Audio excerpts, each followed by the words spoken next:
US launches a barrage of airstrikes on targets in Iraq and Syria in retaliation for the death of 3 US soldiers in a base in Jordan.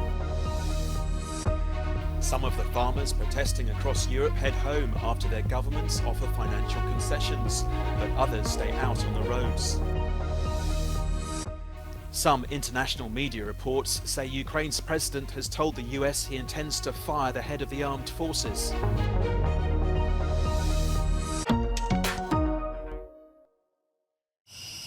The US military launched an air assault on dozens of sites in Iraq and Syria overnight on Friday in retaliation for the killing of 3 US soldiers in Jordan by an Islamist militia group connected to Iran.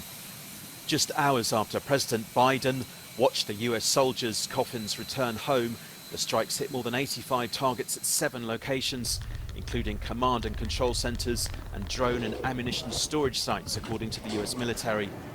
Meanwhile, in Gaza on Friday, at least 17 people were killed in 2 separate airstrikes overnight in Rafah, on the border with Egypt, according to hospital officials.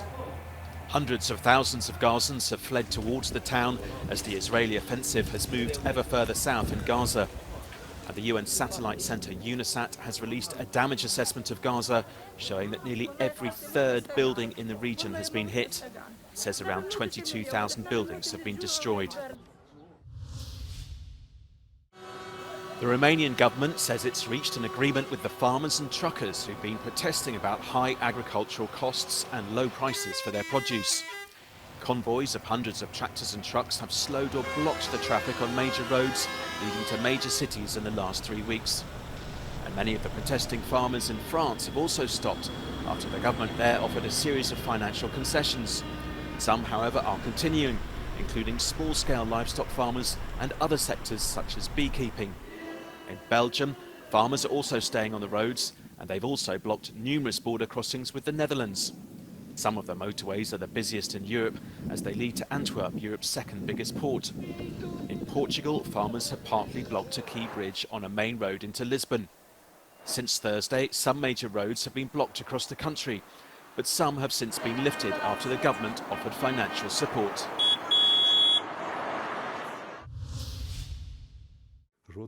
Ukrainian media reports President Zelensky has dismissed Valery Zaluzhny, the head of Ukraine's armed forces.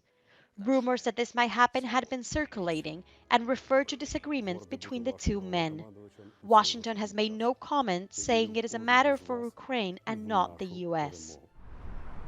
Meanwhile, Ukraine has welcomed the decision of the International Court of Justice, which announced on Friday that it does not have jurisdiction to rule on a request by Ukraine for a declaration that Kyiv is not responsible for genocide, as Russia has alleged.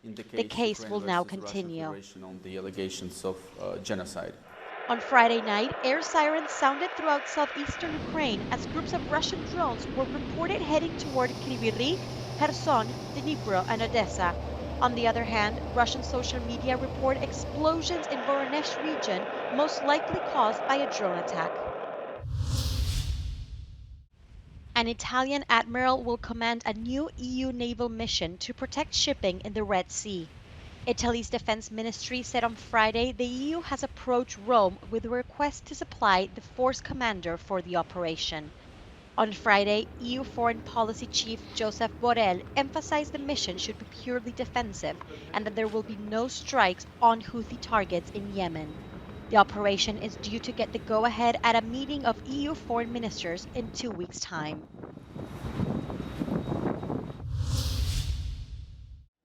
A man armed with a knife and a hammer has attacked 3 people in the Gare de Lyon train station in Paris on Saturday. Authorities said a security guard tackled the attacker, who was taken into police custody. One of the victims is in hospital. Posting on X, Interior Minister Gérald Darmanin described the attack as an unbearable act and thanked those who detained the assailants. The attack is not currently being treated as terror-related.